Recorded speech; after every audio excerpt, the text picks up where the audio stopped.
Welcome to the Terrible Podcast with your hosts from SteelersDepot.com, where you can find all your latest and greatest Steelers news. It's Dave Bryan and Alex Kozora, always lit, talking Steelers. And now, here's Dave and Alex.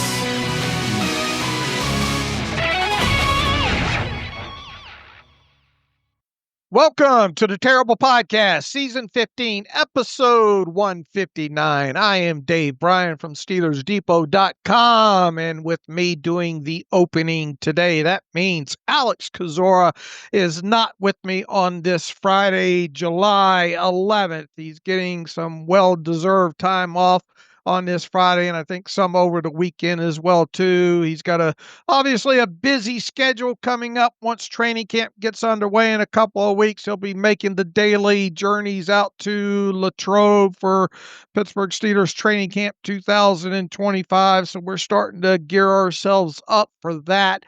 And with Alex out today, I have on with me, you've heard him on the show several times before. He's also the co-host of the Depot Dive with our very own Joe Clark. I am, of course, talking about Ross McCorkle. Ross, happy Friday. How are you, my friend?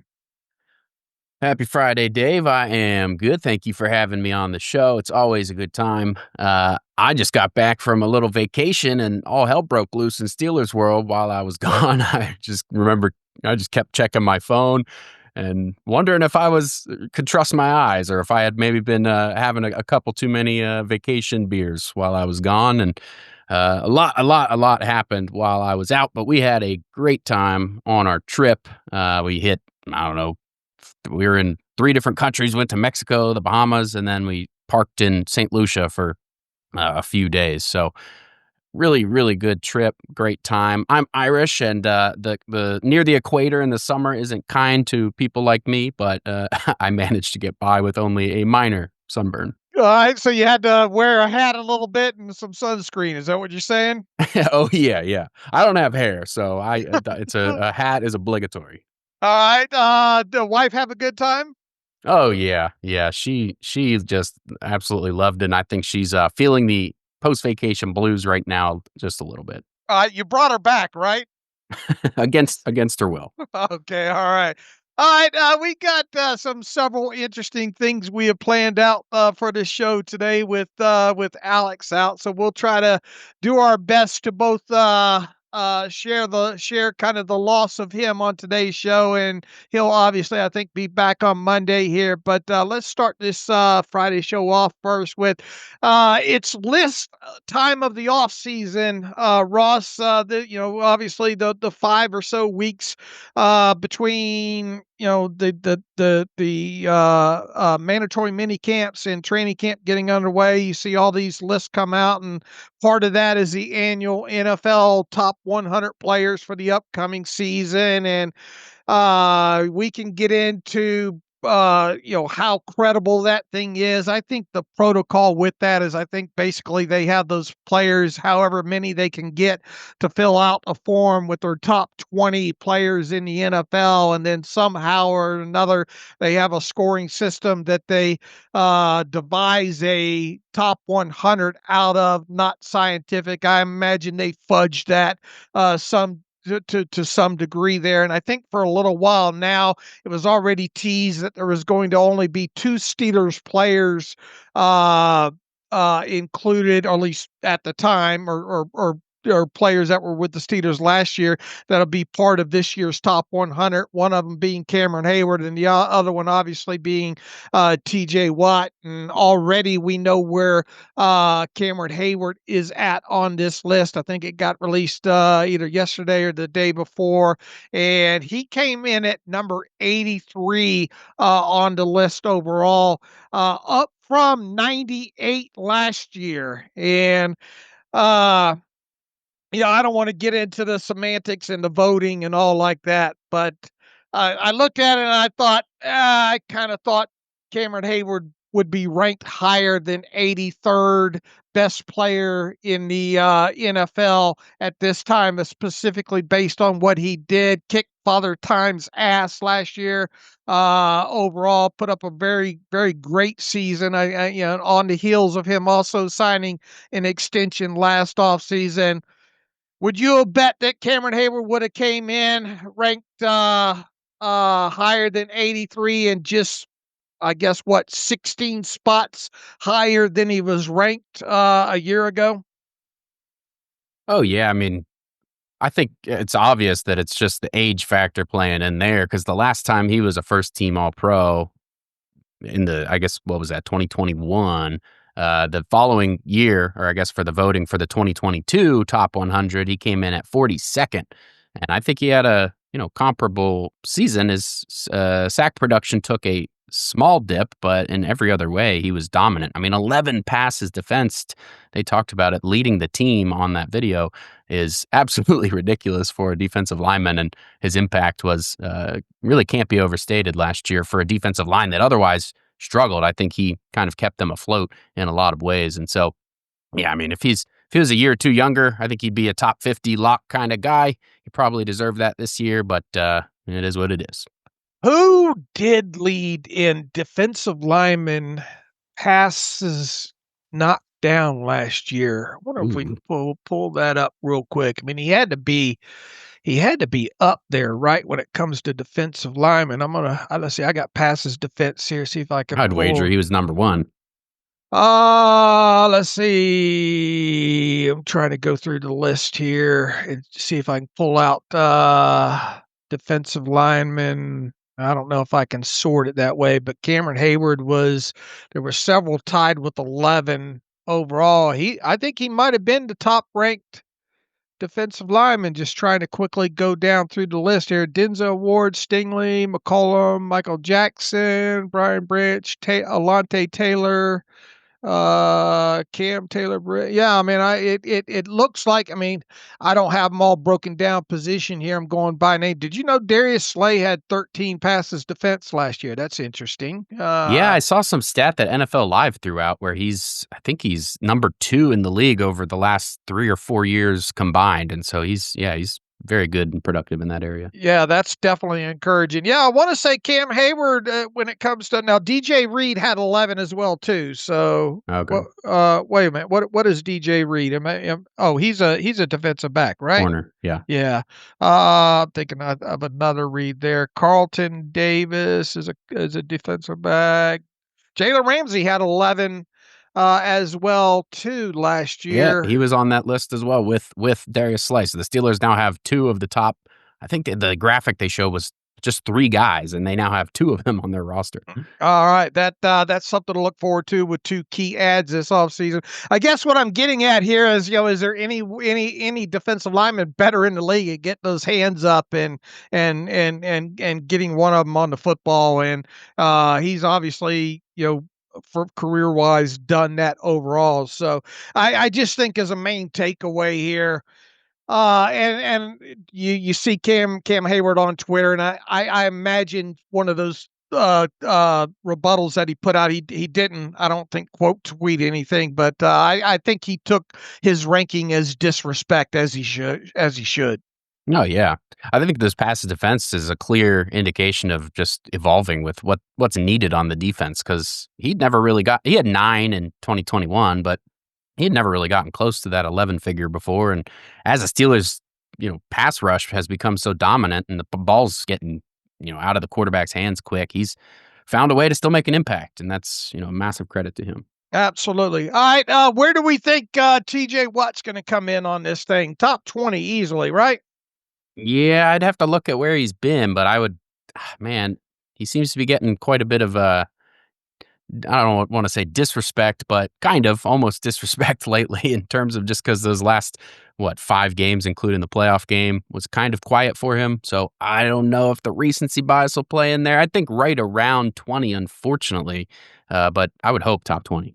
All right, and we're ways away from that, being as how I guess they're still in around the 80s and all right now. And yeah, there continues to be pushback from the fan base, section. Look, I think if you were to stop 100 people on the street in Pittsburgh, how do you reckon it would go as far as fan feedback as to, and let's assume that TJ Watt wants to be the highest paid non-quarterback in the NFL come time that he signs this contract.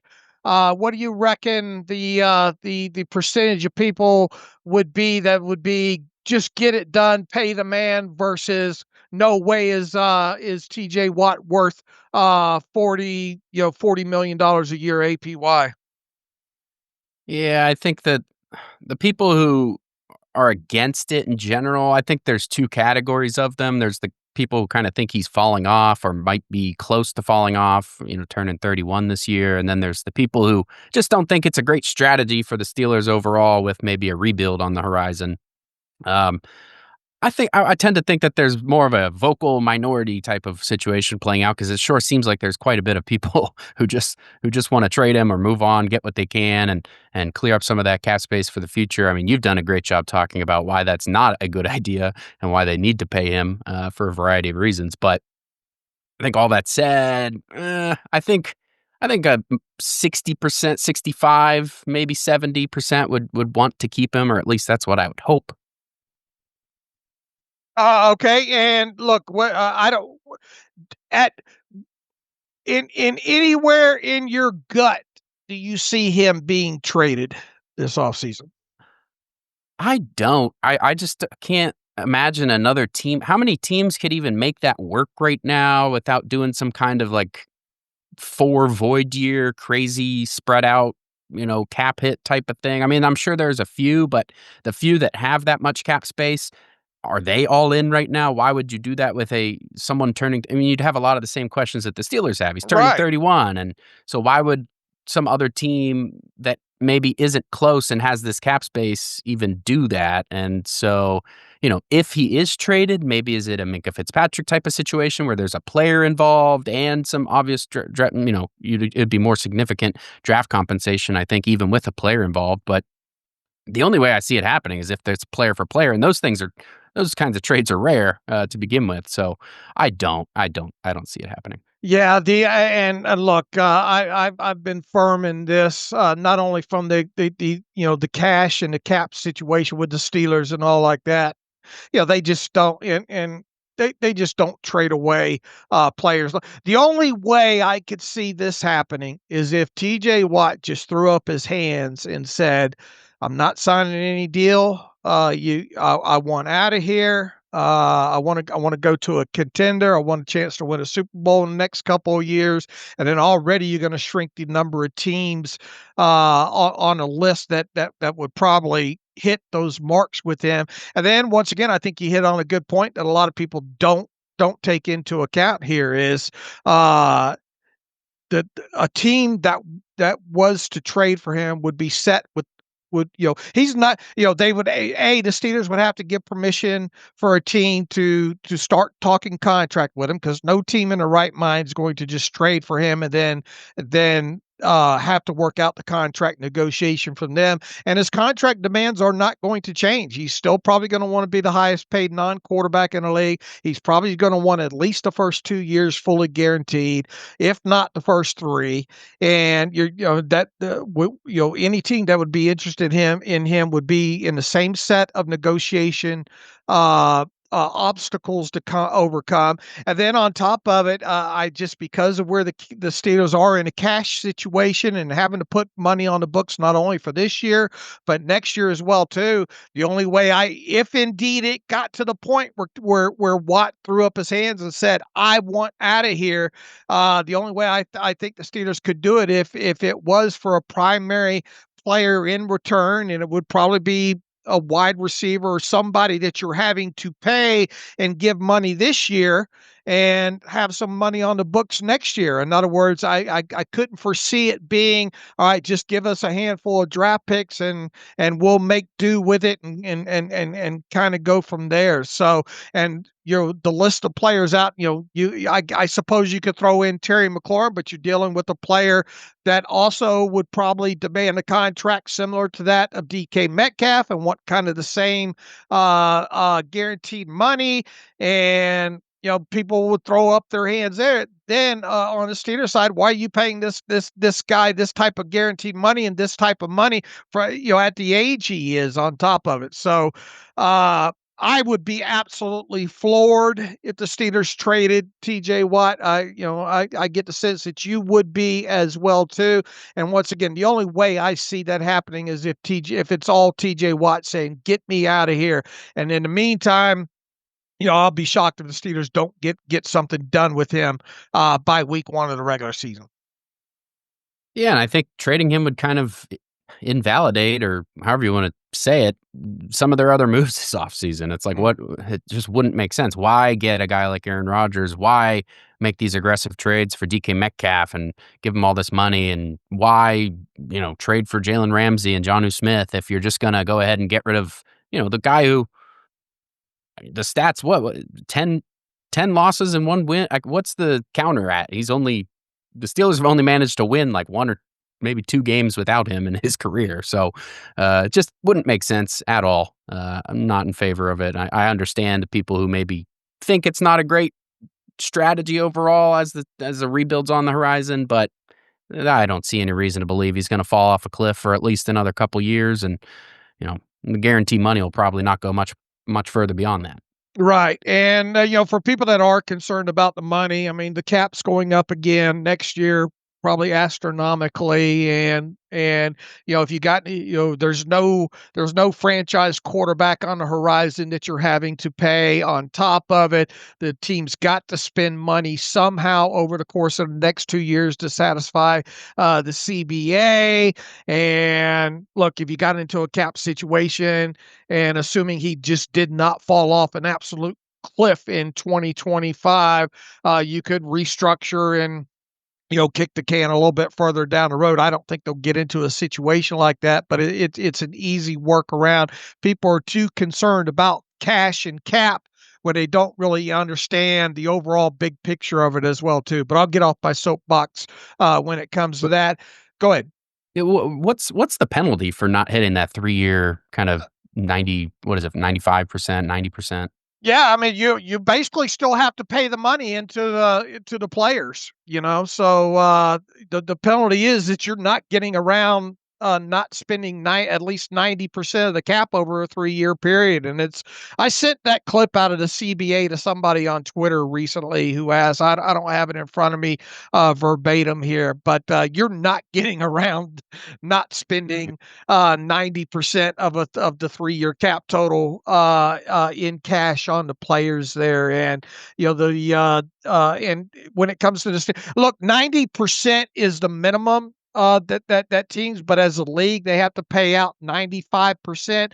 And essentially teams are wink, wink, nudge, nudge, encouraged to spend at least 95% of the 3-year total of the cap in cash. And I think if you look back at the 3-year period prior to the start of this one, the Steelers were right at 95%, and they're tracking right along through the first year of this 3-year CBA, similar to what they were in that previous 3-year CBA. That's why I really think that once the dust settles and we get into the start of this year's regular season, that they're going to have or be on course to spend well over 100% of this year's cap number in cash. And they're a good $30-40 million away from that right now. So that's yet another reason why I expect this TJ Watt deal to happen. Yeah, I think we're all eager to see your cap update once those numbers finally come in for Smith and Ramsey. Yeah, and speaking of that, I was pretty sure that we would have firm cap numbers on Ramsey by the time that we're recording this episode on Friday morning. Over the cap is the only place right now that has numbers related to this, and because it's still as of this morning, I checked with Joe Corey yesterday, and there's still no firm word on the layout or the breakdown when it comes to Jalen Ramsey nor Jonnu Smith's contract. I'm looking at the NFLPA's public salary cap update today. That number has not moved either there. The only thing I think that over the cap has done when it comes to Jalen Ramsey, they probably have at least a source to know that how much of the contract is coming over with him. And essentially, the Steelers are going to be on the hook for a cash total of $19.5 million when it comes to Ramsey for 2025, and they have his cap number at 19.5 million as well too. I think the big thing that we're kind of waiting on here is, will the Steelers take any of that 19.5 million and turn it into a signing bonus to further lower Ramsey's cap charge for 2025? If they don't, then basically what you would do is you would look at the swap, I guess, for Minka Fitzpatrick and Jalen Ramsey as a $4 million increase in cash spending, which the Steelers obviously could afford, and then a $4 million cap savings based on what Mika was scheduled to count against the cap in 2025 versus what Jalen Ramsey is. And I would imagine somehow that would come out in a wash. We still don't know the specifics on the additional $12 million added on year for Jonnu Smith and what his cap number would be. But I would imagine it might end up coming out pretty close to a wash. However, if the Steelers don't use the void years on Jonnu Smith's contract that's out there, it probably would result in a little bit more cap space being used, and obviously the cash they'll spend a little bit more cash on Jonnu Smith as well too. But as of right now, as of recording this, we don't have really anything definitive other than just basically looking at what the Steelers will be on the hook for when it comes to cash with Jalen Ramsey, and it looks like that number is going to be $19.5 million. As soon as I do get a firm report, I got a post already in the hopper that I'll probably have to edit a little bit there, but I'll break down exactly what the breakdown of Ramsey is and how they finagled the contract and everything along those lines. So stay tuned to that as we go into the weekend here. Been a lot of CBA learning for a lot of Steelers fans, including myself this year. And I think so many of us were used to the Ben Roethlisberger era, and it just looks so completely different. I mean, cap space, that didn't used to exist. Mm-hmm. So it's been a lot of learning. And thank you, Dave. All right, let's see. Where do we go from here? Najee Harris was in the news on Thursday there, and this all started several days ago, stemming from July 4th fireworks. I think there were some rumblings on Reddit, and a few of those boiled over, I think, into Twitter, social media, and I think it started off, the rumors were a lot worse than what it appears to be. There are people saying, Najee, essentially lost an eye or lost a digit or something along those lines, but his agent has now come out and said, let me see if I can pull up the full kind of release from Doug Hendrickson. His agent stated, let me see if I can find it here. Where is it? Do you have it in front of you here? I'm pulling it up. I don't. Oh, here it is. Statement from agent Doug Hendrickson on his client, Chargers running back Naji Harris. Naji Harris was present at a 4th of July event where a fireworks mishap resulted in injuries to several attendees. Naji sustained a superficial eye injury during the incident, but is fully expected to be ready for the upcoming NFL season. Not going to take any digs at Naji Harris for messing around with fireworks and potentially, look, there have been numerous years, even well into my 30s, where I could have had more than just superficial eye injuries. Alcohol was involved in those type of things as well, too. I guess the thing is what is superficial eye injury? Because at one time, a couple of times during my high school years, a buddy of mine said, in so many words, Dave, you have a superficial nose injury, and where my nose was moved to the other side of my face, due to things that I probably deserved.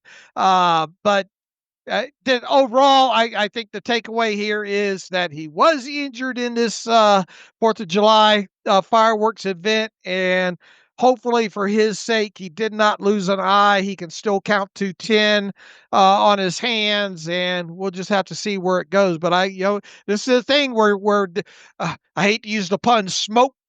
Where there's smoke, there's fireworks. But Right. but we had rumblings of this coming out of, I think, Reddit initially here, and yeah, it seems like he got injured somehow. Yeah, who knows what a superficial eye injury even is? I mean, is that a scratched cornea? Because those can be painful and really kind of hinder your vision for, it could be a few days, but it could be quite a bit longer than that. My dad's in uh, the cornea transplant industry, if you will, and so I know a little bit about this stuff, and it's can be an issue. But the fact that they said he'll be fine for the season, hopefully it was a near miss kind of situation for him. And you would think, dating back to the Jason Pierre-Paul, and man, just put it in reverse, Naji. Yeah, I understand wanting to be part of that. Look, everybody, that time of year, that kind of stuff happens, but I'd get far away from that. So anyway, hopefully Najee's okay, and it's nothing that's going to cause him issue once the season starts. All Yep, he has right. his work cut out for him anyway with Marion Hampton out there. Absolutely. All right, let's see. Where do we go from here? Alex Kozora gave us something to talk about this morning here, and being as how he won't be back until Monday, we'll see if whether or not even Alex and I even hit that in the Monday show. But Alex wrote an article this morning: 3 overlooked Steelers on the 2025 roster. So I want to go over those names, and I thought it would be fun to kind of build those out by 2 more, if you will. And first and foremost, he has defensive lineman Asezi Otomoeo on the list here, and he is. I recently wrote about him in my 90 and 30 series, and I don't think Alex and I will be getting to that anytime soon. So it'll be a perfect time, I think, to kind of talk about Asezi, and let's kind of go over who he is, the chances of making the roster. Alex writes here, when it comes to Asezi, it's a crowded defensive line room. Of course, Cameron Heyward leading that, and you got first rounder Derek Harmon. You got Daniel Quale, who the Steelers signed this offseason, rookie Wyatt Black. Logan Lee's also in that room. DeMarvin Leal. What is DeMarvin Leal? Defensive lineman, outside linebacker. Has Otomoeo been forgotten? He was a low-tier free agent signing from Jacksonville, brings mild NFL experience. To date, he's appeared in 9 NFL games, including 4 appearances with the Jaguars a year ago. 6'5", 34.5-inch arms. Fits the mold of a prototypical Steelers 3-4 defensive lineman. This team, I don't know. Well, I think we can count on them keeping at least 6 defensive linemen on their 53-man roster. There's always the potential, maybe keeping 7. They're not going to keep more than 7, I wouldn't think there. And then kind of retracking back into my 90 and 30 write up on him that I recently did. Originally selected in the 5th round of the 2020 NFL draft out of Minnesota by the Vikings. He signed with the Steelers on a 1-year contract this offseason in the middle of March, following his previous team, the Jaguars, not issuing him an exclusive rights free agent tender this past offseason. In 2023, spent that season on the Jaguars practice squad. They re-signed him to a reserve future contract in early 2024. He remained on their 53-man roster throughout the 2024 season, was inactive for all but 4 games, logged just 90 defensive snaps for the Jaguars last season and 43 more in special teams, was credited with 4 tackles to go along with a half a sack, 2 quarterback hits, and 1 fumble recovery. Just looking at him overall and some of the tape that I know about him, I do think Alex hits on something interesting there. 9 3/8-inch hands with him, 34 7/8-inch arms. I think when he came out at his pro day, he was a combine invite, I think, in 2022, measured in at 6'5", 3/8", 280 pounds. So that's something interesting there. I think the biggest question I would have if I'm a reporter showing up at training camp this year would be, how much does Asazi weigh? Yeah, he is a little bit lighter than the Steelers have been kind of trending towards heavier. I know, Alex does his what the Steelers look for in the defensive lineman every year before the draft, and I think he basically hits on the weight, but the Steelers have been trending heavier in recent years, especially with what's happened to their run defense lately. They've been looking for more of those 300-pounders out on the end, and he is a little light. So you maybe hope he does come in 5, at minimum 5, maybe hopefully 10 pounds heavier. But it is interesting. I think he, like you said, with the special team snaps, he wasn't doing kick coverage or kick return stuff prior to 2024. But with the new rule set, they did have him in on those units a little bit. And I think that might speak to kind of the new rule set with how close the players line up to each other.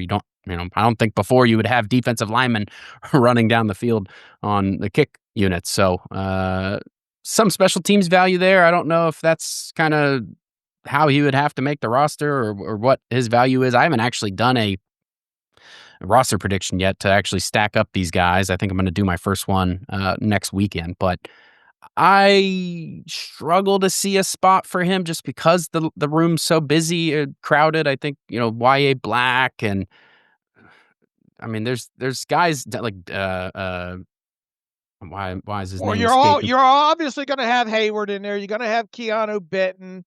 You're obviously going to have Derek Harmon. So that's 3 right there. It certainly feels like this team with the addition of Aquale, it feels like he's headed for the roster as well too. That's 4. You got Waya Black, which I mean there's no guarantee a 5th rounder makes the roster, but when you look at him probably more specifically as a nose tackle, it makes a lot of sense there. So that gives you pretty much 5 that it feels like most of those you could write in pen, pretty close to writing in pen, 5 in total there. So if this team kept only 6, then you're looking at Sazy, Logan Lee, obviously, Isaiah Loudermilk, Dean Lowry. and Dean Lowry, who I'm more out on. I think it would take. My hope is that you don't get in a situation where you have to have Lowry as your 5th or your 6th. But it is plausible overall. I guess. Look, overall, is there a path to Sazy to this 53-man roster? I think there is, and I think it's legitimate that Alex has him on this list. Really as his number 1. 3 overlooked Steelers on the roster right now. Yeah, I think it's fair. It's a good problem to have all those bodies competing for a limited number of spots there. It's iron sharpens iron, and yeah. So I buy it. I haven't done a ton of looking at this guy myself, but I'll trust Alex on that. All right. We have a little bit of semi-breaking news here. Jonnu Smith will wear number 81 for the Steelers, the team announced this morning. That comes on the heels of the team making it official on Jalen Ramsey yesterday that he'll wear number 5. So Jonnu getting 81. Who was 81 on the roster prior to this? Let's see. I have it pulled up here. It looks like Michael Pruitt last year, Jesse James, Zach Gentry. Somebody had to move a number, didn't they? For just now? To make room, or was 81 open? Do we have that in the post or not? I don't have it listed here. So I can't remember if 81 was open before today or not, if somebody else had to move numbers or something. But Yeah, that I don't know. oh no, it looks like Rock Taylor moved because Donald Parham, it was in the 89. He went to injured reserve. And Rock Taylor, the undrafted free agent wide receiver, I think was 81. So I think Rock Taylor goes to 89. If memories was Rock Taylor. Do we have what Rock Taylor's number was prior to this? I on the Steelers roster, I don't. Okay. I think I'm right there. I think Rock Taylor had 81. I'll have to double check that. But anyway, Jonnu's going to wear 81 for the Steelers. So that's our breaking news for this segment of the terrible podcast here. Yes, he was 81. All right. So I'm right there, right? Yep. All right. I like to hear you say that. Okay. My memory's not as bad as what I feel like it's getting at sometimes. All right. Moving on from Asazi and the 3 overlooked Steelers on the 2025 roster. Alex and I just went over this player in my 90 and 30 series recently. Quindell Johnson, the safety here on the roster. And I think he's kind of come into getting himself on this list on the heels of obviously the team sending away Minkah Fitzpatrick as part of that blockbuster deal with the Miami Dolphins here. And Alex goes on to write, a canary in the coal mine of the Minkah Fitzpatrick trade. Pittsburgh signed Johnson on June 4th. Upon Fitzpatrick's exit, Johnson's roster odds shot up. The Steelers will carry at least 4 safeties, and right now only 3 spots are comfortably spoken for with Deshaun Elliott, Juan Thornhill, and Miles Killebrew. Like Asazi, Johnson carries a bit of NFL experience, appearing in 9 games with the Chicago Bears in 2023, even recorded his first interception. The size on him, 6 foot, 200 pounds with a 4.55 40. The door is open for him to capture a roster spot. He'll still be a backup, and the big and the big nickel packages the Steelers situationally deploy are more than likely to feature the team's top 3 corners rather than the extra safety. But there is a real chance for Johnson to stick, and right now hardly anybody recognizes it except for maybe me and my 90 and 30, because the timing of that coming after the Minkah Fitzpatrick trade and all. Had I written up Quindell Johnson before the trade, I would have gave the proverbial, this is a guy that unequivocally probably fighting for a practice squad spot. But he does have some NFL experience. He's more probably free safety than he is strong safety. He does have some special teams background in him. I think he's a perfect candidate for this list. I think people are going to get to training camp, and assuming this team does not go out and add someone like a Justin Simmons, who maybe we'll talk about here a little bit in a little bit more time from here. But this could be a guy that nobody's talking about at the start of training camp, and assuming how any offseason roster ads go, this guy could end up in the fit on, it's not unthinkable that he could end up on the 53-man roster, right? Yeah, I would say so. The safety positions, depending on how you look at receiver, safety, those are probably the 2 thinnest positions right now. And so it would make sense for a safety to make his way onto this list. I will say, just looking at his college snaps, he actually played quite a bit in the slot at Memphis as well. And so he's got some of that versatility to, maybe be another chess piece in the secondary, like you have with some of these other guys like Juan Thornhill and Deshaun Elliott, capable of kind of playing any of those 3 positions. And so, I think when I was looking at the slot situation prior to getting somebody like Ramsey in there, and you have Dante Kent, you obviously have Beanie Bishop, and this was really the only other guy who had significant slot experience in college. And so he was a guy that I had kind of been eyeing a couple of, whenever he signed a couple months back for that potential, is he a slot sleeper? And so I could see him making the roster for sure. Let's see. In college, and with the Bears previously, mostly lined up at free safety for them. In college, he played in 50 total games on his way to recording 226 total tackles, 17 tackles for loss, 1 sack, 10 interceptions. That's not bad coming out of college as a safety. 24 passes defense, 4 forced fumbles, 3 fumble recoveries over a span of 5 seasons.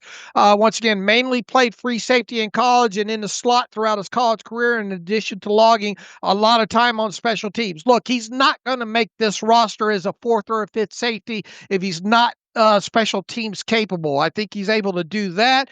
I think the question now becomes, and it will be interesting to watch moving forward, will this team go out and sign a Justin Simmons or someone a more veteran free safety, a versatile safety type guy to this roster? And will they keep depending on what you consider Miles Killebrew as? And look, he's officially tabbed as a safety, but you don't want him to play more than 9 or 10 snaps on defense. I mean, that guy is a special teams demon there. So if you were just to tab him as an emergency type safety situation, and even if he did get on the field, he'd probably be more strong than he would be a free safety type overall when it comes to him. I mean, you look at your top 2, or really, I guess, beyond that, you obviously have Deshaun Elliott, you have Juan Thornhill. I mean, what's really left at your safety position right now? And who would I suppose you could get into talk of Jalen Ramsey and moving him around a little bit more. I don't know if you really want to go there, but you're still going to need some depth at the back end of that roster there. So, yeah, I think Quindell Johnson, much like Asazi, is a guy that you get into training camp here, and if this team doesn't add anybody, you're going, hey, maybe I need to learn a little bit more about Quindell Johnson. Yeah, no doubt. Let's see here. Moving on. Little bit of a questionable ad here with Alex's 3rd pick here, Jeremiah Moon. Outside linebacker, obviously came over from the Ravens a couple off seasons ago. Had obviously played quite a bit last season with the Steelers. In that outside linebacker room, was banged up a little bit at times between Alex Highsmith, Nick Herbig, and T.J. Watt. You also had Preston Smith on the roster last season. You had Jeremiah Moon getting snaps in that defense. We had talked about him heading into the season, how the special teams contributions was something to look at when it came to Jeremiah Moon. Had a big punt block last year for the Steelers. I think he lived up overall to expectations when it came to special teams play. You desire a little bit more of him as an edge player, but I think he is what he is. This team obviously drafted Jack Sawyer during the 2025 NFL draft. You have to like his chances of making the 53-man roster. I view Jeremiah Moon as a guy that I think needs a lot of help to make this 53-man roster. However, I suppose if you were to keep 5 outside linebackers in total on this team, Jeremiah Moon is a guy that you'd have to talk about.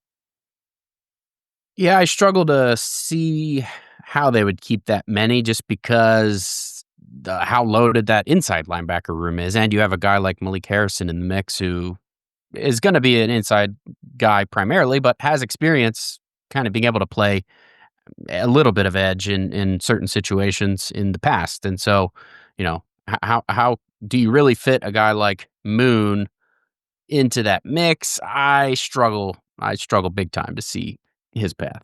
All right. You have Jack Sawyer, I would think, unequivocally making this 53-man roster, right? Yeah. All right. So that's 4.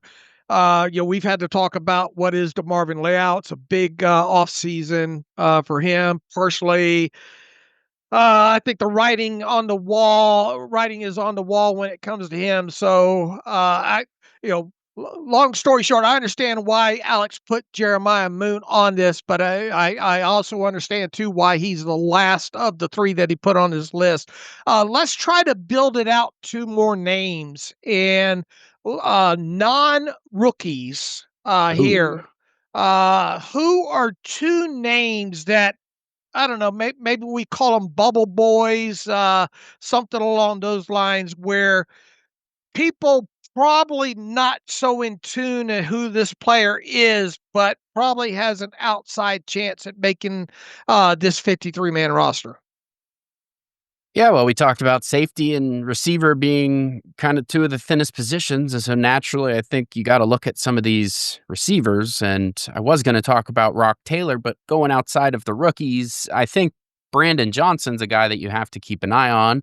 And specifically because, well, Zach Azani apparently more or less pounded on the table for him to come to Pittsburgh. And, he's an intriguing guy with pretty good size overall. I think he's 6'2", somewhere around 200 pounds kind of guy. I don't have all of his kind of stats in front of me here, but he has a little bit of experience. He's 3 starts under his belt, 23 games he's appeared in. And I mean, he appeared in 3 for the Steelers last year. He did have 1 reception for 9 yards. And I think we've talked a lot about how much the Steelers kind of need to add to their receiver room, and that's maybe questionable now with the addition of somebody like Jonnu Smith. He's more of a receiving tight end than anything, and yeah, so how much do you really need to add a significant receiver at this point? And if that's the case, I think then you start to look at some of these guys like Brandon Johnson. I think I read that he's some maybe distant related way to Chad Ochocinco Johnson. I'll have to verify that, but I think I read that. So yeah, just an interesting name overall. All right. Is there, build me out a 5th one, moving on from Brandon Johnson? Oh, let me think. How about any offensive lineman here? Could a guy like, and we recently talked about him, I think, in the 90 and 30 series, Stephen Jones, the guard kind of / tackle out of Oregon. Yeah, Stephen Jones. I mean, I want to say, and instead of some of these interior guys, because I think they do have better depth on the interior right now overall with McCollum and with Spencer Anderson, who I guess can kind of play maybe a little bit of all 5. But I'm really interested in who's going to make it as these swing tackle kind of guys. Is that going to be what they actually parted ways with Calvin Anderson, didn't they? No, they brought him back. Oh, they did. Okay. Yeah, they brought him back. Okay, well that's a guy that we maybe could talk about. He's maybe he's a little more established in the league than maybe some of the other guys on this list. But I don't know, Dylan Cook. People know Dylan Cook, I guess, for the sheer fact that we had so much, I guess, anticipation and think that last year would be the year that he would, obviously make the 53-man roster and potentially be kind of a swing guy. Then he had the injury during, was it the late in the preseason or during training camp there, and obviously he started the season on IR and never made it back to the 53-man roster there. So I guess overall Dylan Cook could qualify for that. They signed Calvin Anderson for more than the minimum, and I would think as we sit here right now today, and obviously this could change because you got guys, rookies like Gareth Warren, I'm excited to hear about during training camp. I don't think that they've handed Calvin Anderson the swing tackle job, but I mean, he was on the roster last season, played a handful of snaps there. And just from where this team sits from a depth chart experience standpoint, it feels like Calvin Anderson's more inside the bubble than outside the bubble. So, but I mean, he is a name that probably people are going to say, who, when he gets to training camp and gets into the preseason. But I would imagine that when we get into this first preseason game, assuming he's still healthy, that Calvin Anderson is going to be the first guy up over there at left tackle. Yeah. I'll throw out one more. Doug Nestor is an interesting name. He's a second-year guy. Hasn't. I don't think he. When did he join the Steelers? It was last year during. It was last year during the. Didn't he last all season on the practice squad? Yeah. I just talking or just hearing about what Zach Frazier said about him a little bit. And what's that tackle who went in the first or second round from West Virginia this year? I don't know why I'm blanking on his name. Yeah, I'm blanking on it as well, too. Shoot. Anyway, I spoke to him at the combine, and he mentioned Doug Nestor and Zach Frazier both, and just what they meant to that West Virginia program and how important they were to that offensive line, kind of becoming the force that it became over the last couple of years. And so I think Doug Nestor, he's 6'7"? He's a big boy, yeah. And he, what do the Steelers even have him? I think the Steelers have him officially listed as a tackle overall there, but I do think he played guard and tackle in college there, a little bit bigger if he was to kick inside overall there, but he is definitely, because of the time that he spent. Yeah, they list him as a tackle on the media side, 6'6", 306. It'll be interesting to see where they line him up initially in training camp. Do they view him more as a guard now? Do they view him as a tackle? I think he even took a handful of snaps at center in college there as well there. So he is an interesting name. I think a lot would have to happen. I have him more slotted as a return back to the practice squad guy, but you might be one injury away, and we'll obviously have to see how they use him in the preseason and training camp. Will he get any work at guard in addition to tackle? How do they view him? But yeah, I could see why he would make a list like this as a non-rookie player. All right, let's move forward here with what do we have? Oh, I wanted to look at now, kind of reverse engineering maybe some wide receiver stats here for the Steelers in 2025. And to do that, first and foremost, I have to get your top 5 wide receivers as we sit here today. So I would imagine that list includes DK Metcalf, Calvin Austin III. I would imagine it would include Roman Wilson. Who are your other 2 top 5 wide receivers that you could see making this roster? Well, given that it's a top 5, somebody has to be the odd man out, and I think I have a tendency to want to go towards Freiermuth and Jonnu Smith on there. And so if you have DK Metcalf and you have Calvin Austin, Roman Wilson, I'm losing track of my head here. DK Metcalf.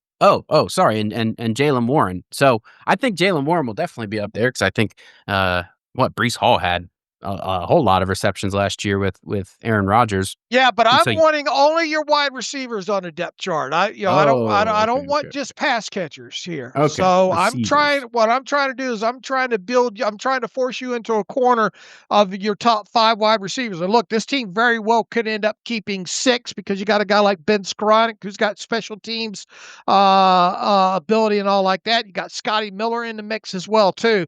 But I want your top 5 wide receivers, period. Okay. Yeah, so Metcalf, certainly. Calvin Austin III, I would put second. Roman Wilson, I would put third, which I guess leaves us with Robert Woods fourth, and you're getting kind of thin there. Ben Skoranek fifth, I guess, just because I think they liked using him last year, and he's going to be active for as many games as he's healthy. Right. Primarily for special teams ability, obviously, unless somebody can take that gunner spot away from him. Scotty Miller's an interesting talk there, but I mean, they barely used Scotty Miller last year in the passing game overall, and he, not a lot of special teams value there overall. Sure, he's got the link to Arthur Smith there. All right, so let's go with the top 5 that you listed, and obviously keeping it open for a 6 wide receiver to be kept there. Give me a rough projection of what you think DK Metcalf's receptions, yardage, and touchdowns would be. Well, you start with, he better be over 1,000, just given what this receiver room looks like right now. And Aaron Rodgers was able to support 2 1,000-yard receivers last year. And yes, Devontae Adams, some of that was not with Rodgers, but I think he was well on pace for that kind of number with Aaron Rodgers. And then So yeah, you start there, and DK Metcalf's got to have over 1,000. What did he have last year? 992 on 66 receptions. So maybe you bump that up to 75 receptions for 1,100 yards, somewhere in that neighborhood. Maybe slightly over that. And I would hope, along with that, you're getting him back up as close as possible, if not at 10 touchdowns. All right, I got you in the spreadsheet on that, on Metcalf. 75 receptions, 1,100 yards, 10 touchdowns for Metcalf. All right, let's do Calvin Austin III. Yeah, this is a tough one in my head, just because what happens with Roman Wilson, and do they cannibalize each other's basically production and usage on this roster? And I think there's a lot of hope for certainly, Zach Azani already called Calvin Austin III the wide receiver 2, but I just keep going back to the fact that Roman Wilson really started out the training camp last year. I think he was the top producing wide receiver before the pads came on Alex's training camp stats that he had. And I think there's a lot of optimism, and I certainly have a lot of optimism for Roman Wilson. And so that kind of clouds the picture for Calvin Austin III, but I still do want to say he'll have a modest increase over last year, especially with the best quarterback he's ever played with. He had 36 for 548 and 4 touchdowns last year. So let's put him at, I don't know, 43 receptions for, let's say, 650, and maybe we'll give him an extra touchdown to 5. All right. 43, 650, and 5 for Calvin Austin. All right, let's talk about Roman Wilson now. I got to start keeping track in my head so we don't end up with a 7,000-yard Aaron Rodgers this year. But no, so Roman Wilson, my hope for Roman Wilson is that he, obviously has a better year 2 after losing his first year to injury than Calvin Austin III did in 2023. Calvin Austin III had 30 targets, 17 receptions, 180 yards, and only 1 touchdown. Was basically an afterthought in that offense, despite them not really having that many great options to boot. So for Roman, my hope for him is that he gets at least 25 receptions. So maybe I'll put him right at 25. Put him at maybe, 350, 375. We'll put him at 375 yards and maybe 3 touchdowns. All right. That brings us to who's next on the list. Bobby Trees. Bobby Trees, yes. Oh, Robert Woods. Yeah, I don't see a ton of production for anyone outside those top 3 receivers, mostly because I see a lot of it going to the running backs and the tight ends. And Woods had 20 receptions for 203 yards last year, 0 touchdowns. And so I'll put him roughly right around there, maybe 20 receptions. I'll just put him right there. 20 receptions, 203 yards, 0 touchdowns. 203 yards, 0 touchdowns. All right. That leaves us with Ben Skoranek. Yep. What did he have last year? Let me pull it up here. He had 5 receptions, 69 yards, 0 touchdowns. That was only on 10 games because he did have an injury there. Yeah, I mean, if you could get him to 8 to 10 receptions and 100 yards in that role, I think that would be kind of appropriate, especially since they have so many tight ends that are probably going to be demanding the ball. So I'll put him slightly under that, maybe 8 receptions, 100 yards, and we'll give him a touchdown. All right. Now I'm going to paint you in a corner with an Aaron Rodgers loose. Let's see, completions, yardage, and touchdown passes for Aaron Rodgers, assuming he stays healthy. Ooh, well, he's not going to have 584 pass attempts this year, I wouldn't think. That was, second? That was second most only to Burrow last year, I think. I think they will pass more than they did last year, the Steelers, but not quite as much. So let's say he has You wanted completions, yards, Right. and touchdowns. Okay. Right. So let's say he has 345 completions. Let's say 3,700 yards and what, 20? I'll give him 27 touchdowns. 27 touchdown passes. Okay. All right. Let me tell you where you're at here right now. You're at, with the top 5 receivers, you're at 171 receptions for 2,428 yards and 19 touchdowns to those 5 receivers we rattled off. If you subtract that out from what you have with Aaron Rodgers, let's see, that leaves you with, let me get my math here. A lot of receptions to make up. Yeah, but we expect those tight ends to play a heavy role in this thing. I just want to find out how much of a role you specifically maybe have them here. All right, the leftover amount for Aaron Rodgers to throw outside of those 5 wide receivers would be 174 completions, 1,272 yards and 8 touchdowns Okay. left over there. So continuing the reverse engineering here, if you got 174 receptions, how many of those just go to the tight ends in general, do you think? Ooh, well, I'd have to carve out in my head how many I think the running back would get and kind of reverse engineer that. I do think that the running back, there's the potential, at least, for a running back to be. I think Pat Fryermuth led the team in receptions last year, just slightly over George Pickens, but I think Yeah, last year. why don't you give me a rough running back reception first, and then we'll back it out from there. Okay, so yeah, I'll say. I mean, the thing is, Rodgers is going to be getting that ball out quick, and I would think Jalen Warren or Kenny Gainwell and some of these guys are going to gobble up a lot of those kind of check down type of things, and so I'm going to say the running back room gets 50. Well, let's say no. Let's say 65 total receptions for the running back room combined, which would be what, roughly probably.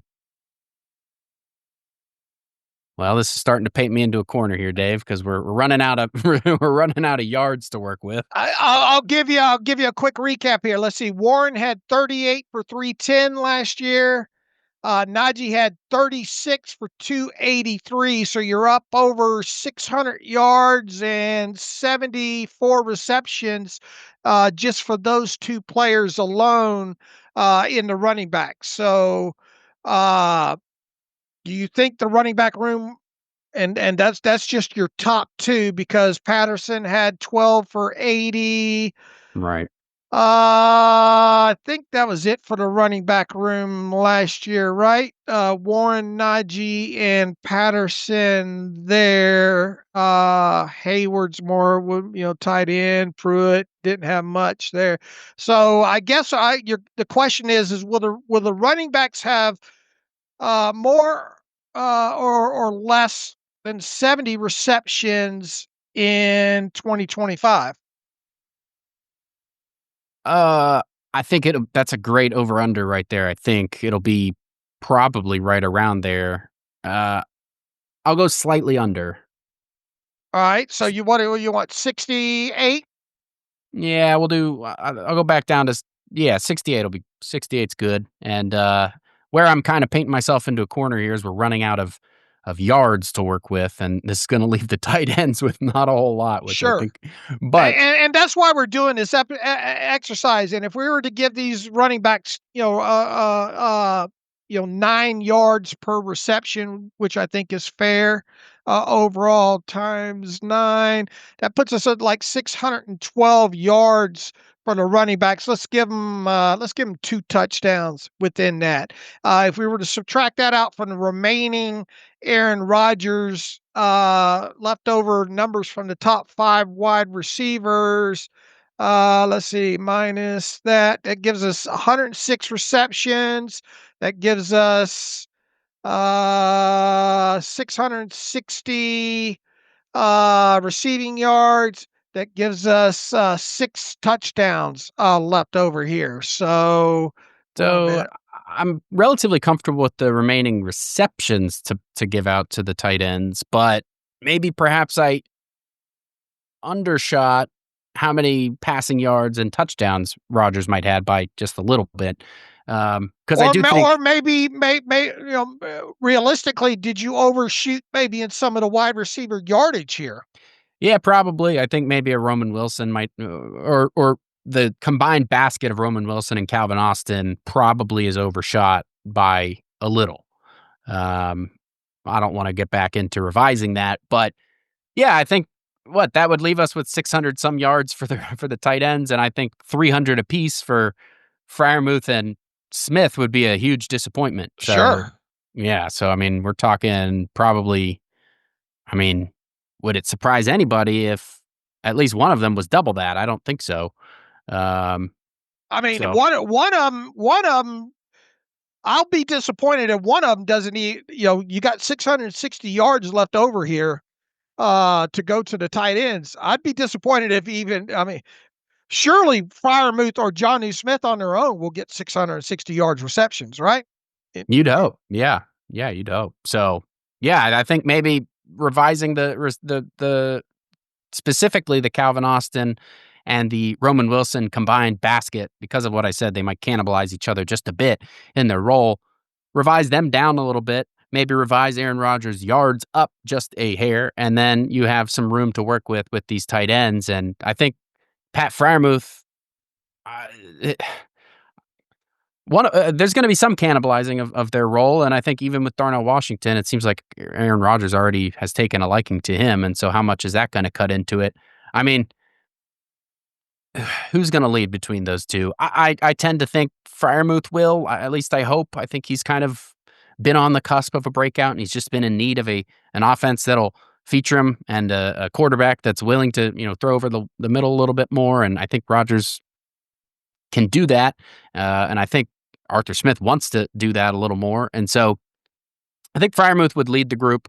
I would hope his yards would end up somewhere around 600, 700 would be ideal for him.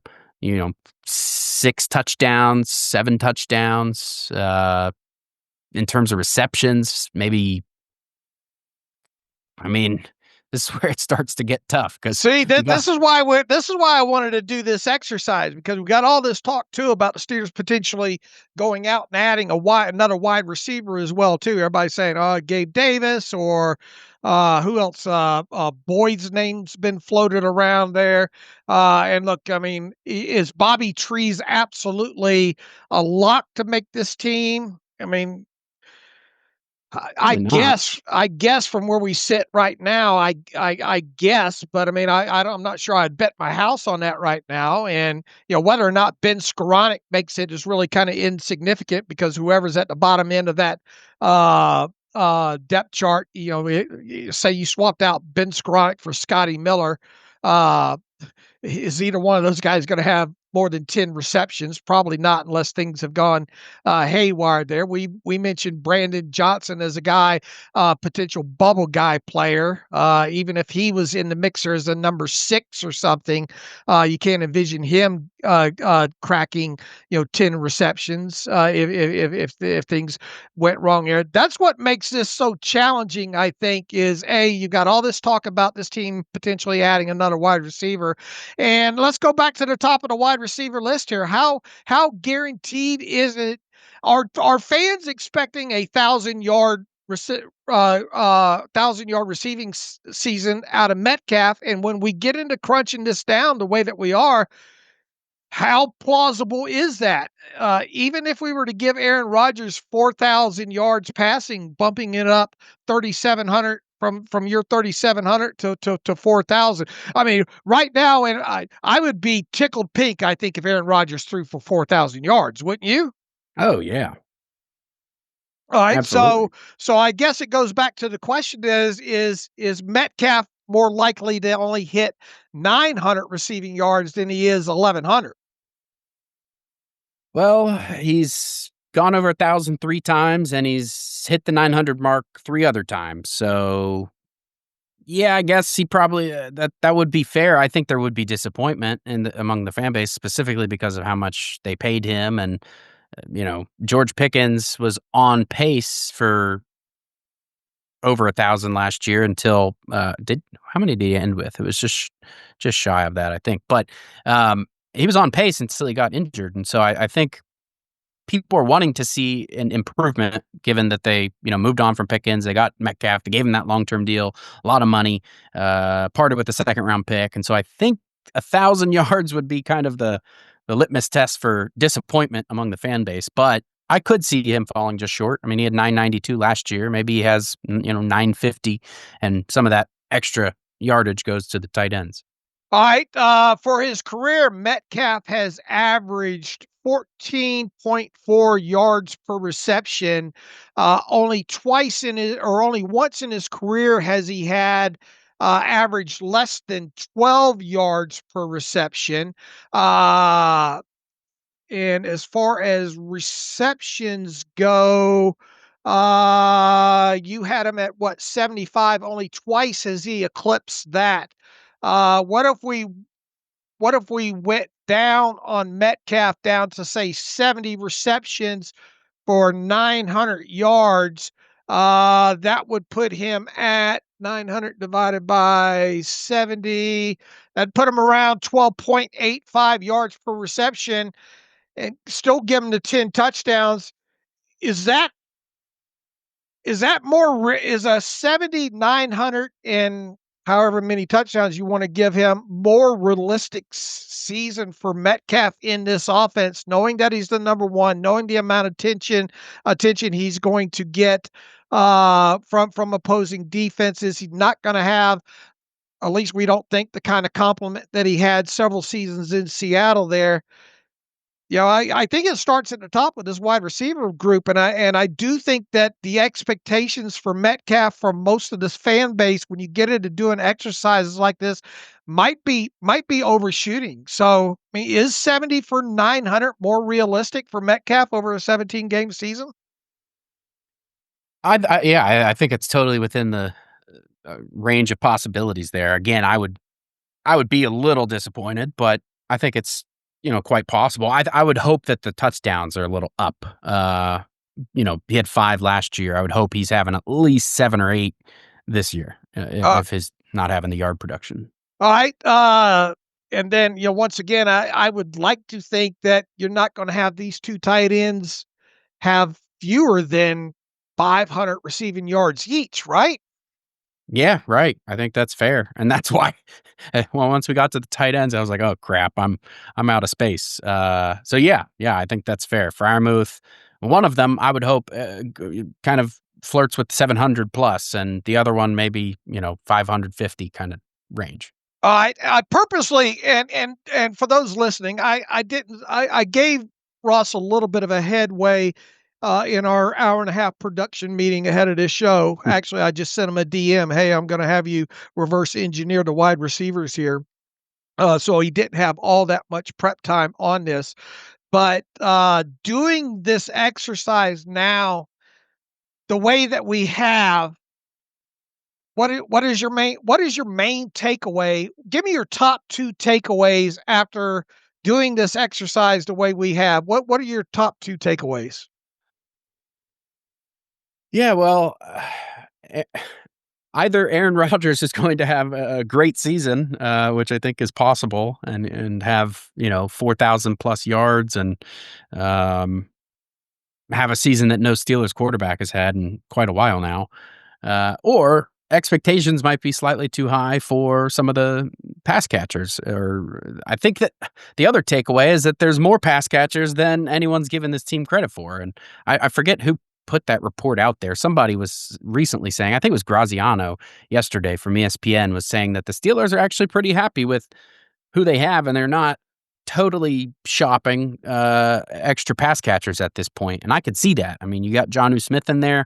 he's a tight end by name, but he's a wide receiver in a lot of ways as well. And I mean, shoot, he had what would have been the best Steelers tight end season of all time last year with the Dolphins, with the number of touchdowns he had. I think it was 8, which would be tied with Heath Miller's mark, and 900 some. What was his receiving yards? Was somewhere up there in the 900 range, and that would have been more than Eric Green back in the day. So literally the best Steelers tight end season of all time, if you plopped him from last year onto the Steelers. And so, yeah, I really do think that there's more pass catchers on this team than anyone's given them credit for. And I don't totally know how a better option would fit. Like if you plop Gabe Davis in here, how much good is that really doing you? I mean, obviously you get a guy that can stretch the field and get out there and play opposite from Metcalf, but it's not like you're going to put Gabe Davis out there for 40 snaps a game, I wouldn't think. You know, he would be more situational when it comes to that than if you're going to run a lot of 12 and 13 personnel throughout the season. And you're obviously going to have Jonnu Smith have his share of snaps. You're going to have Pat Freiermuth out there for his share of snaps there. You're going to have a lot of instances where there's just 2 or fewer wide receivers on the field here. I guess the main takeaway that I have here when doing this exercise, and I've been kind of playing around with the spreadsheets on this, is I think beyond DK Metcalf, I think expectations as far as wide receiver receptions and yardage really needs to be tempered here. And I would be very disappointed if both Freiermuth and Jonnu Smith come in under. And look, I mean, it would be, you look at what Freiermuth has done during his career, right? I mean, has he had a season fewer than 500 receiving yards in a season? I mean, he had the injury year in 2023 where he only caught 32 for 308 in 12 games played, but and then he had just under 500 as a rookie there. I mean, you have to think coming off of the year 653 receiving yards, 65 receptions, that at a minimum here that we're talking about. I mean, is it going to be a career year for Freiermuth? I don't think so now that Jonnu Smith's in the room. But on the flip side, I think I would be disappointed if Freiermuth didn't have 50 for 500. Yeah, that's should be the minimum if he's healthy, 17. All right, and I think when you call, I mean, you're not going to go out and bring in a guy like Jonnu Smith and the upside that he has and pay him an APY similar to that of Pat Freiermuth. We'll see how that shakes out for you not to get 5,500 out of him. I mean, it feels like, am I shooting too high on Jonnu? The only thing, what if we went 45, 450, as a low side on him? I do think that there's a slight skew on his kind of overall production picture just because of what he accomplished last year. If you look at the rest of his career, and especially the years that he spent with Arthur Smith in 2019 and 2020, he was averaging around 450 yards and around 37 receptions roughly per those seasons. And so I think that there might be some kind of recency bias at play with Jonnu Smith, and they certainly fed him the rock a ton in Miami last year. 111 targets. I mean, he's not going to get anywhere near that in Pittsburgh. So, I think if anywhere there, it might be Jonnu Smith, who people are aiming slightly a little bit too high on. All right, and yeah, I can see. I think you're close here on the Calvin Austin the third number of 43, 650. That sounds about right. I get. Obviously, it depends on if they bring in another wide receiver or not, but I think we've made a good case at barring injury that it's more than likely if you went, you're probably going to stick with Roman Wilson and Robert Woods. If Roman Wilson hits 25 for 375 and 3 touchdowns, is that I know fan base don't want to hear that, but I mean, is that an acceptable season based on this exercise and based on Metcalf and Austin both staying healthy for the season? Or indeed, I mean, are we? Once again, if Aaron Rodgers hits 4,000 passing yards, I think that's absolutely fantastic. I've got my questions whether or not he'll do that, but goes back to the question: is Roman Wilson 25, 375, and 3 touchdowns? Is that plausible, and would that be considered an okay season based on the personnel and what we expect them to use? Because once again, this team's going to use a lot of 12, a lot of 13 personnel. We'll even see some 14 personnel out there. Yeah, and they're going to run the ball a whole lot too. And so, Roman Wilson's kind of the big wild card in my head. Does he start to take kind of the wide receiver 2 role away from Austin towards the end of the season? I think I wouldn't completely write that possibility off. I watched this guy in Mobile at the Senior Bowl torch guys like Quinyon Mitchell, and he ended up being one of the better young corners last year. And so there's a lot of potential there with Roman Wilson that I think some people have already started to write off in the same way they did with Calvin Austin after he missed his rookie season, and especially after he came back and had an underwhelming debut year the following year. And so I think that's kind of why I set the number where I did with Roman Wilson. I looked at Calvin Austin's, year back after injury, and, I would like to think Roman outperforms that by just a bit. Maybe that's optimistic, but maybe my estimate is a tad high, but I think I would be happy with that for year one, basically, for him. All right, and Calvin Austin, based on what you gave him, 43 for 650, that breaks down to 15.1 yards per reception for him.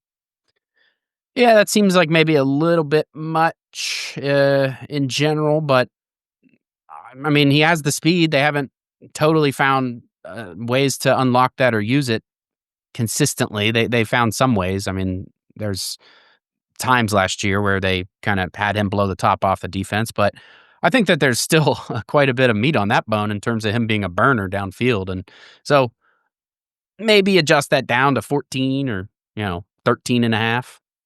All right. Now, once again, this is a guy in that we've talked about since he came out of college that you would expect even in the pros and to date that once every 4 times that he touches the football should be an explosive play in a passing game too. So, right. All right. Where do you think the people listening to this today, after us doing this exercise, this surprised you, didn't it? Yeah. Oh, totally. I think it was a good exercise. All right. Where do you think the biggest pushback we will get from the listenership as a whole? What do you think the biggest pushback will be for some of these numbers that we've thrown out or position groups? Do you think that they'd say we're undershooting the tight ends? Do you think that they think that we're crazy to think that DK Metcalf won't have 1,000 yards and say 80 or 90 receptions? Do you think they'll say you guys are crazy? Aaron Rodgers will easily eclipse 4,000 yards.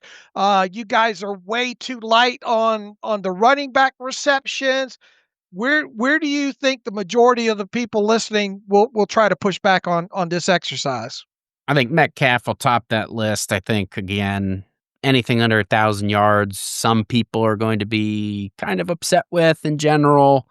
I think we did a good job explaining why that's might not be the case. But yeah, I think DK tops that list in terms of where we'll get pushback. I think Jonnu Smith, as we walked through it and just kind of maybe said, oh, well, his Miami stats might be a little bit of recency bias. Look what he did with Arthur Smith previously in Tennessee and Atlanta. Maybe that's more of the expectation for him. We might get some pushback there just because people want to believe he's, maybe the wide receiver 2 by name in this offense. And I don't necessarily think that's the case. He's part of the committee that'll maybe fill that role. But I think those are the top 2.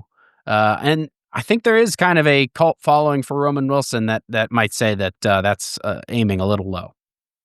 I mean, it goes without saying that the group as a whole as pass catchers is better than the wide receiver room individually, obviously, right? Oh, yeah. Yeah. I mean, if there's a weak group offensively when it comes to one position group, even with DK Metcalf in that room, it's the wide receiver position, right? That's why people had so much indigestion about you go out and you trade for DK Metcalf, and then you turn around and trade away George Pickens, right? I mean, that's where most of this hand wringing is, and that's why people are still calling. I mean, Robert Woods doesn't move the needle with the fan base. For those people that are bullish on Roman Wilson, they might be a little bit too bullish. For those people that think Calvin Austin's going to super exceed what he, and look, I thought Calvin Austin had a great jump as a player in production last year, but how much more of a ceiling production wise does he have there? I mean, at its core, we're back to where we were with this wide receiver group last season, right? Yeah. Well, I would say it's better just because I expect a little more from Calvin Austin and Roman Wilson to be healthy.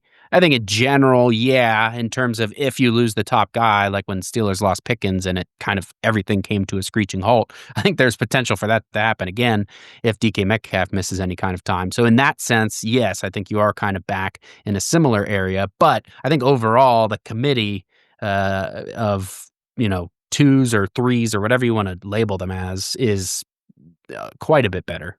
All right, I'm gonna try to next week, either Monday or Wednesday, depending on how the news cycle and all goes like that. I'm gonna try to run. Alex has got a heads up now because Alex will listen to this and Alex will have more of a heads up than you will. But I'm gonna walk Alex kind of through the same exercise of this to some degree here. But in the meantime, between now and Monday, I want you over the weekend to break out your spreadsheet and give me a complete projection of the top 5 wide receivers you think will be on this team. Give me a complete all pass catchers. Break it down just the way we did. Running back group as a whole, receptions, receiving yards, touchdowns. Aaron Rodgers, completions, receiving yards, touchdowns. And top 5 wide receivers, receptions, receiving yards, and touchdowns. And I'll forget everything that you said in this show, and I'll let you revise it, and I'll read it out after Alex does his projection. And I just want to see how much, and I'll save this spreadsheet that I have. I want to see how much yours changes here. Yeah, absolutely. All right, so I mean, it's eye-opening when you start breaking it down this way, especially if you're to consider that Aaron Rodgers is probably going to be between a 3,700, 4,000 yard, unless we're totally missing the boat here and Aaron Rodgers throws for 4,400 yards, which I don't, hopefully I'm wrong. It's not impossible. I mean, he's done it many, many times, so I think it can't be completely written off.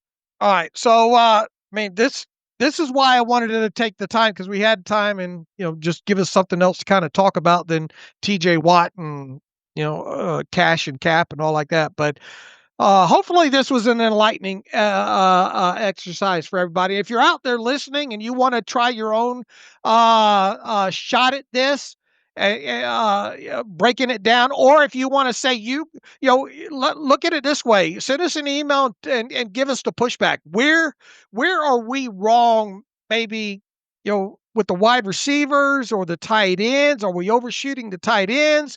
Are we underselling Aaron Rodgers? Are we overshooting DK Metcalf? But do your own little exercise on this, because I think it is quite interesting when it comes to the big name like Aaron Rodgers. Everybody sees the big name and thinks, okay, this and DK Metcalf, and say, okay, 4,000 receiving yards, 1,100. Because remember, Ross, you started off with 1,100 receiving yards for DK Metcalf, and you started off, I think, with 3,700 passing yards for Aaron Rodgers, and then we painted you into the corner when it came to essentially the tight ends overall, where you had basically one seasons of a little bit more receptions, but in receiving yards we got down to like 650 receiving yards for the tight end. That's why I think when you look at this offense, and especially when you look at 12, 13 personnel. We've talked excessively how this team needs to run the ball better and probably more than they did last year. It really becomes eye-opening to what I think the expectations should be when it comes to the passing game for the 2025 Pittsburgh Steelers. Yeah, and I mean, this honestly is maybe slightly more optimistic. Okay. All right. Well, let's see how optimistic you are. Send me that spreadsheet by Monday, and I'll rattle them off on Monday whether or not we get to Alex's look at this or not. Will do. All right. What else? We got anything left here? We're about an hour and a half into this. I'm not going to have time to do any 90 and 30. That'll give Alex and I some time to continue on with this series next week. I don't think we have too many. Let me check the email Touch machine. on Justin Simmons, maybe. And yeah. Give me your thoughts on what Justin Simmons had to say in a recent. What was that? NFL Network.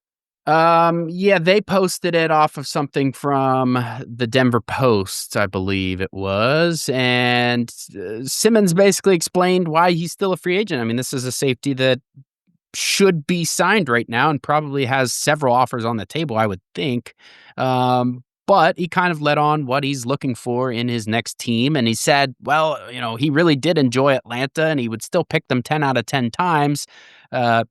If he was in the same spot as last year, but where he's at right now, he's looking for a contender and he wants to go to a contender that's number one on his list. He said, I think the word picky was in there. And so the question becomes, obviously, would the Steelers be viewed as a contender to somebody like him? And, toy around with that question as much as you want. I think most players who look at the Steelers' moves and their roster and Mike Tomlin's reputation and Aaron Rodgers, and I mean, fans will probably be a little more pessimistic on this, but I think a player might look at this roster and especially the defense, especially if you're a defensive player who knows the ins and outs of how good some of these defenders on the Steelers roster are. I think you would probably look at the Steelers as someone who you could at least convince yourself as a contender, as a player.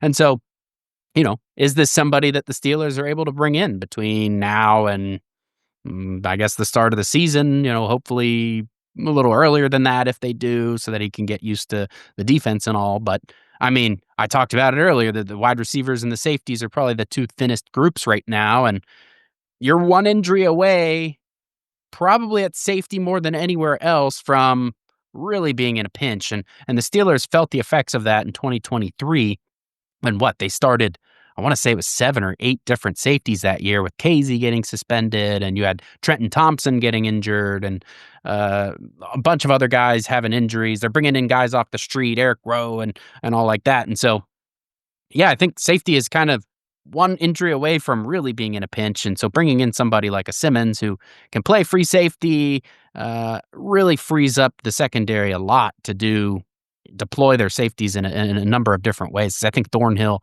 and Deshaun Elliott both can kind of play down in the slot. Elliott's a little bit more of a strong safety, especially last year. But if you look at his experience in Baltimore and even Miami, they actually played him as a free safety quite a bit more. I don't think that's where his best fit is, but he's capable and he has experience. So I think if you bring in someone like Simmons, it just opens up the secondary in a lot of ways. And so this is somebody I would really like to see them, make a push. It was $7.5 million fully guaranteed last year with the Falcons. Probably would be a little bit cheaper this year just because he had a down year. That was $7.5 million coming off a Pro Bowl and a second team All-Pro season, I think. And so you'd expect maybe that to be slightly down this year after kind of a down year.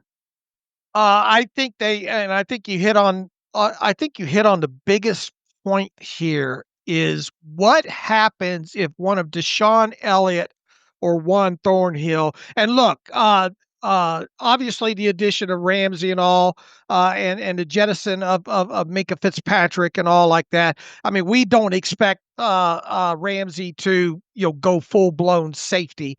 We expect a lot of the 3 cornerbacks to be on the field quite a bit in sub package ball anyway.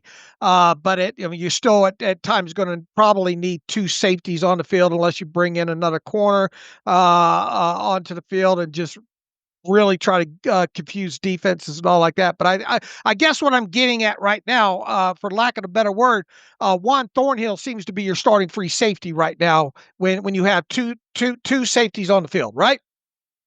Yeah, I don't see any other way, really.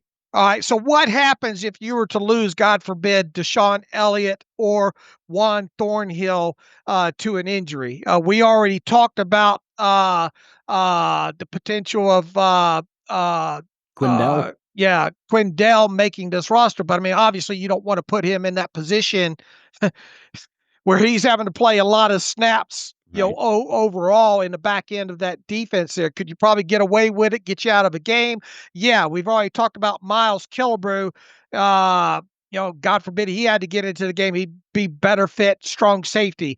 We've talked a lot about Sebastian Castro, and look, I'm bullish on Castro at its core, but I mean, you'd have to really get into a unique situation where Castro's playing a lot of snaps for you as well too. So this team would be wise to have called Justin Simmons and see what's going on there. I would imagine if the Steelers did go after Simmons, they probably want him to sign a 2-year deal.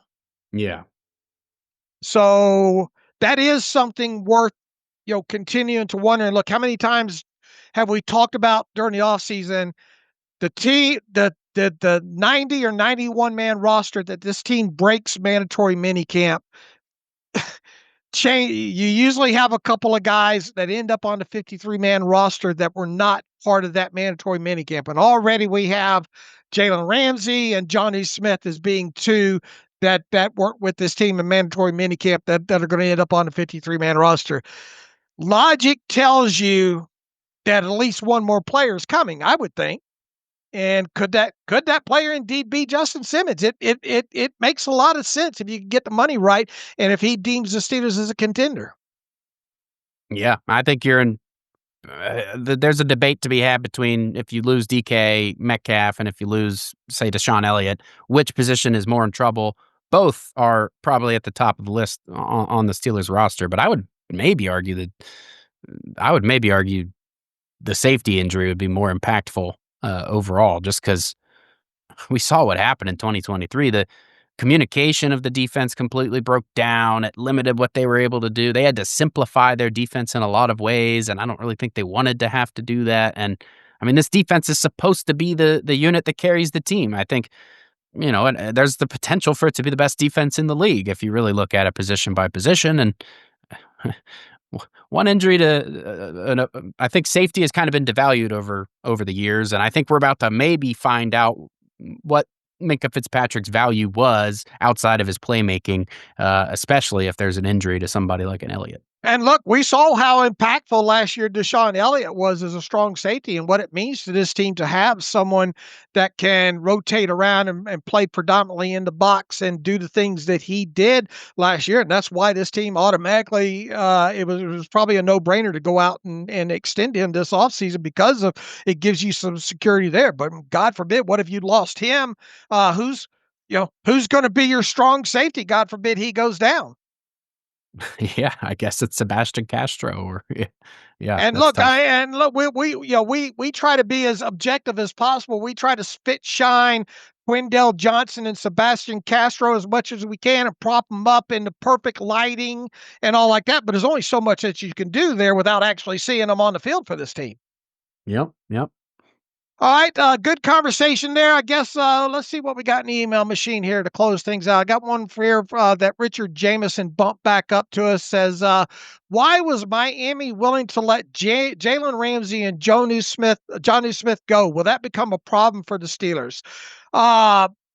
Both those guys, I think, just wanted out. Jonnu Smith felt disrespected. He's set to earn, 3 point something in cash, closer to $4 million in 2025 prior to being dealt. He wanted more money. Miami wasn't going to give him any more money at his age and all like that. The way they saw him fit, I think the writing was on the wall. I think had they had their druthers, they would have liked to keep Jonnu Smith. But I just think financially and just the role and moving forward with that team, they just didn't think that they were going to be able to make that work. I do think, though, if they had their way in a perfect world, Jonnu Smith would still be on the Miami Dolphins. Do you think that as well, or am I off there?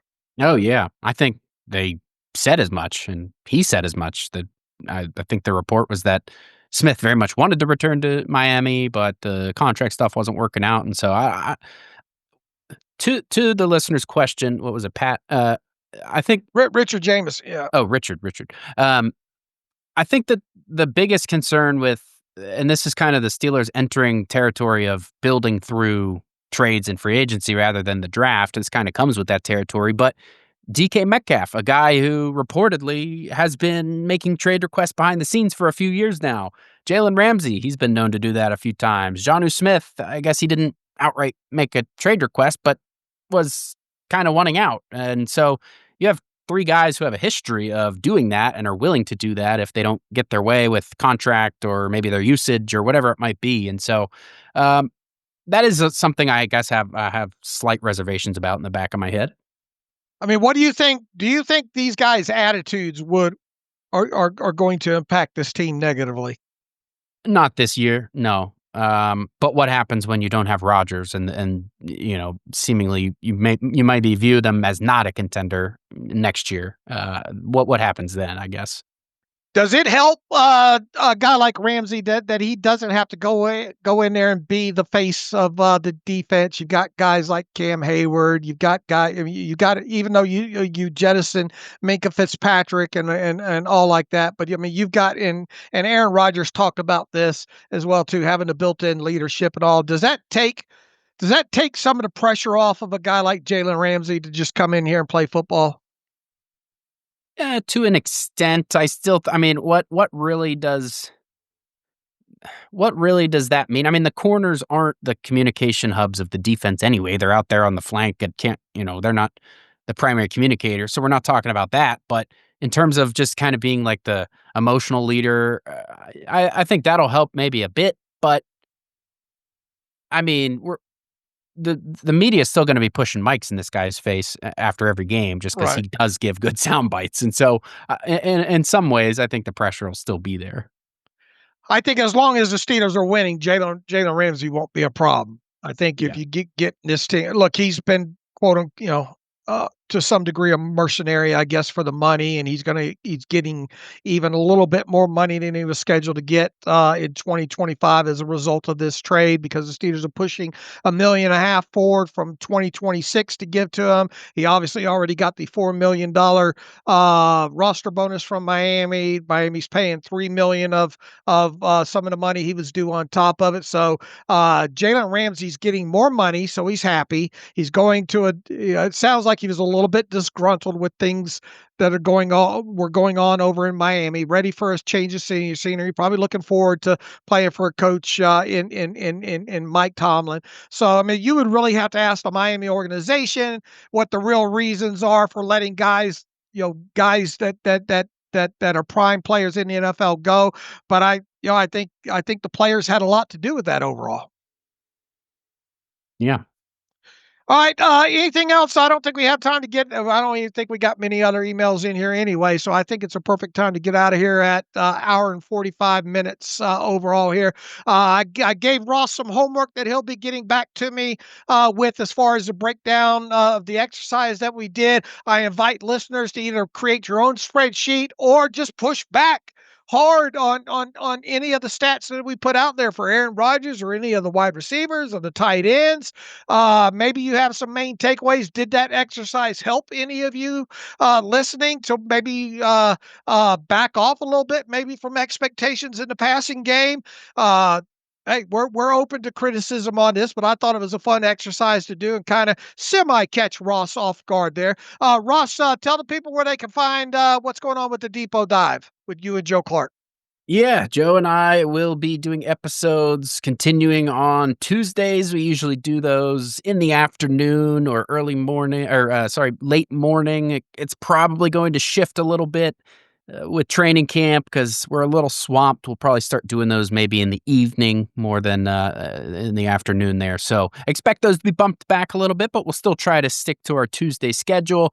That is on YouTube. That is on the Terrible Podcasts, Spotify as well, and Apple. All the places that you can find the Terrible Podcast, you can also find the Depot Dive. It's a little 30-minute show. We dive into 3 of the biggest Steelers-related topics of the week.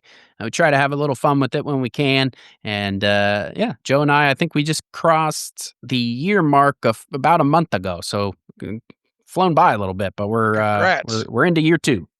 All right, maybe you can aha moment Joe Clark a little bit in this exercise as well too. I don't know how you'd maybe fit that in, but anyway, all right.